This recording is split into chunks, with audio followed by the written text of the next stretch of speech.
Hello, hello. Welcome to my show, God Encrypted. I hope everyone is doing well and I hope you all have had an amazing week. I have had a very active week. It's been super hot here. I don't know about where you guys are, but it's been hot and humid. And I never thought I would say this, but I'm ready for fall and I'm ready for cool weather. And now when it gets cold, I'm going to be ready for summer. So is what it is, right? Can't ever be happy. But ready to go. Let's go. Let's go. So my show is God Encrypted. Had something happen the other day that I didn't really know if I was going to talk about or not talk about, but it kind of goes along with the topic tonight. Um, kind of going to talk a little bit about our attitude. And don't turn that button off. Don't hit that button because sometimes we do need an attitude adjustment. And I had kind of an epiphany moment and I wrote something down that I thought, it just had a lot of meaning in just 3 lines. It is not it sorry. It's your attitude,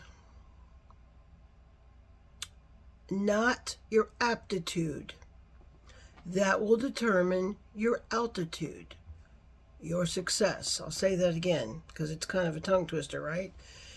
It is your attitude, not your aptitude, your status, your ability, that will determine your altitude, your success, how high you go. It's all about our attitude, how far that will take us in life, how far that will take us with our happiness, with where we are. It's all about our attitude. If we can't learn to be happy where we are, we never will be happy. That's just the way it is. So I'm going to start with the second moment of prayer. Lord, I thank you. I thank you for your words flowing right out of my mouth. Everything I speak, Lord, is directly from you. I hope that this touches and reaches someone and they get a light bulb moment like I have of how serious this is and how short life is. We don't get a redo. We don't get to go back, Lord.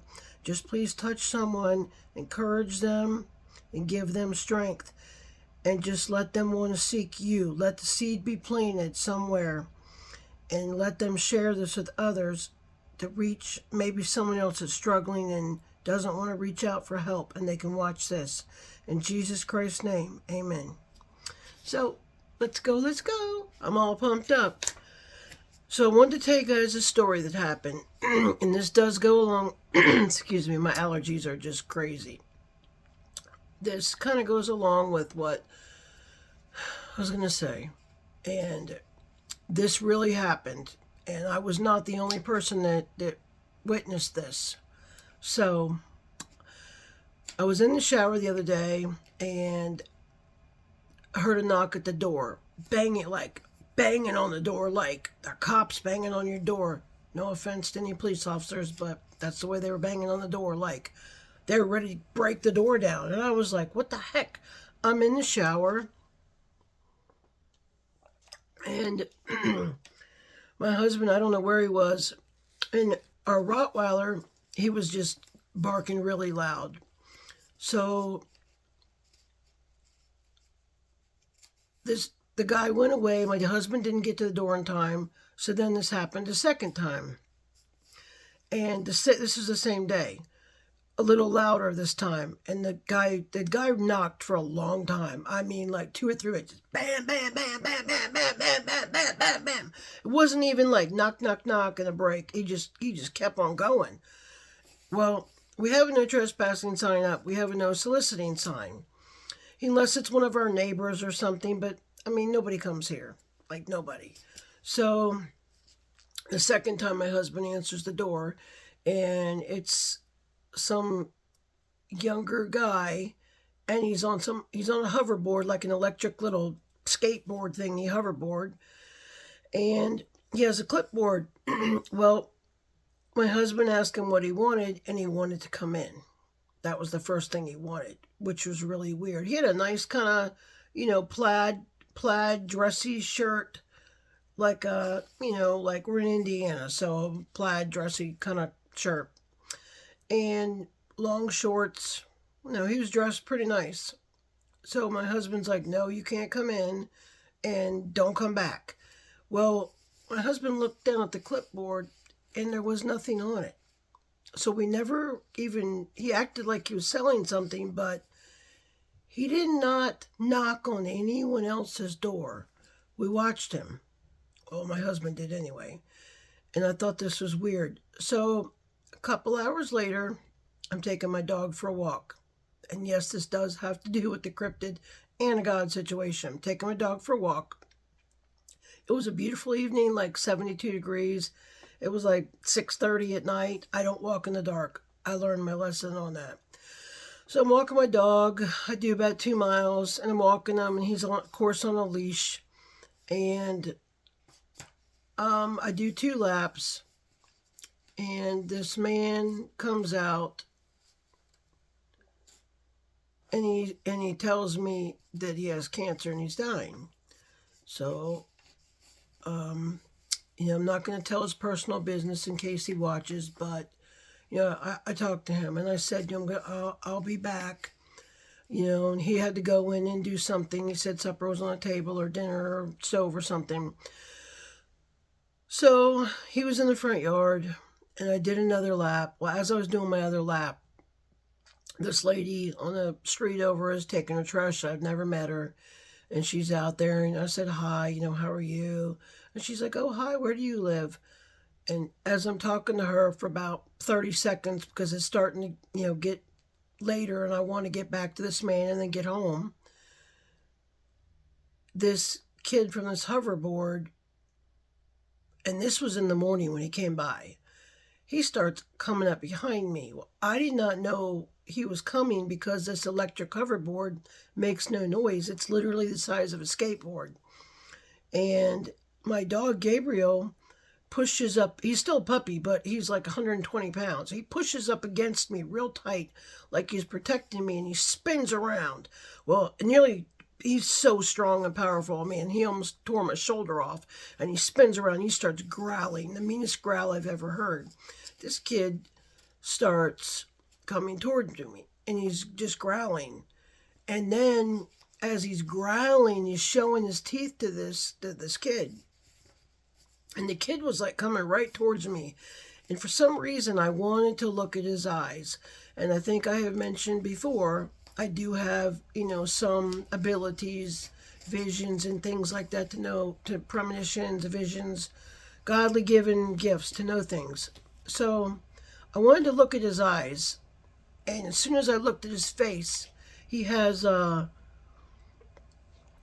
a flat bill, teenager ball cap on with the big bill that sticks out. Well, he pulls it down and he puts his head down. So I can't even see his mouth. I just barely see his chin. And he flies by me and he moves to the other side of the road.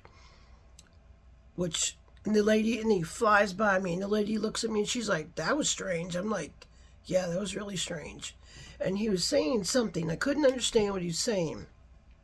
So he goes away, and as I'm turning around to walk, before I knew it, here he comes again. Same thing. Gabriel pushed up against me tight, started growling, really mean growl. I go to look at his eyes. He takes his ball cap down. I can't see his eyes.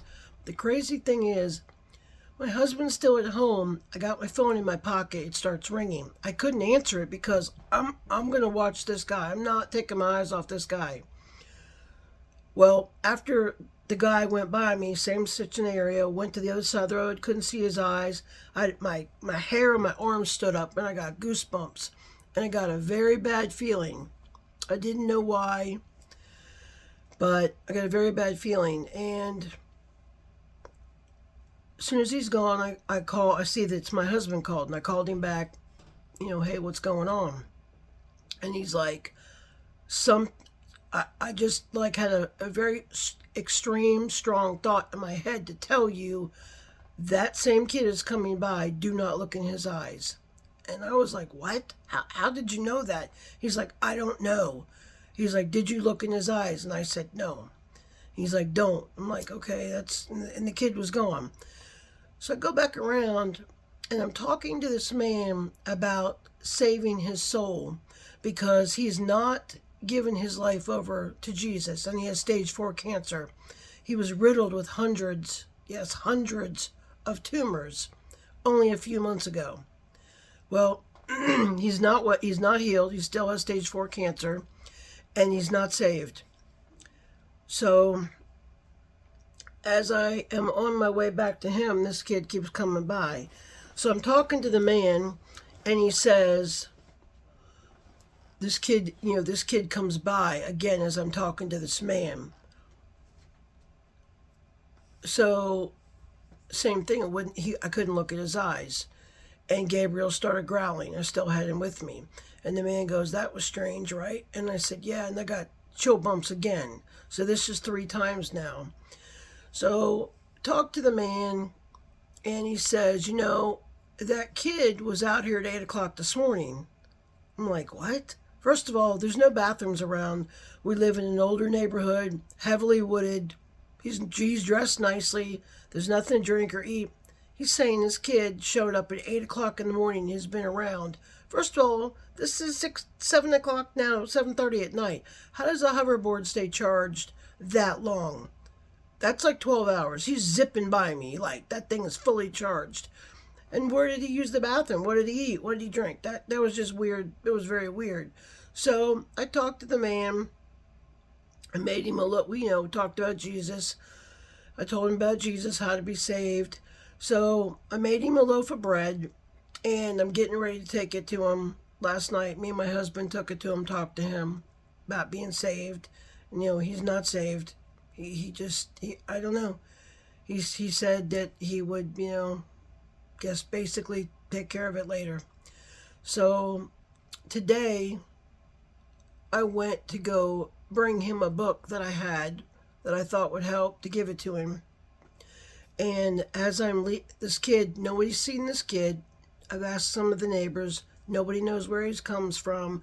We live in a neighborhood where if anybody sees anybody, they're out of place here. Everybody would look. Well, I'm walking down to the neighbor's house today. He lives near, the couple houses away.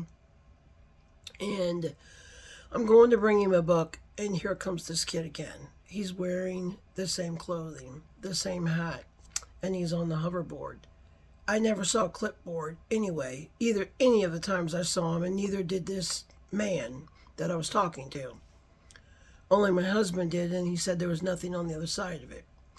So as he's going by me on the hoverboard, I went to look at his eyes. I don't know why. I was just drawn to look at his eyes.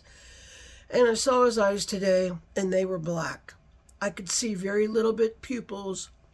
Very little bit of white, but his eyes were solid black, like glassed over black. And when I saw his teeth were pointy. They weren't square. They weren't square like mine. They were pointy. And he hissed at me. And I did have Gabriel with me. I always have Gabriel with me. He is my service dog. Gabriel reared up on his back legs and started barking. I really didn't even think I was going to be able to hold the leash. And I immediately said, in the authority of Jesus, I rebuke you. In the name of Jesus Christ, I rebuke you. By authority of Jesus, you are to be gone, to be out of here. He zipped past me as he hissed at me like a snake. And as he passed me, I went to turn around to watch my back, and I spun around, and he was gone. There's nowhere to go. It's a one-way road. There's nowhere.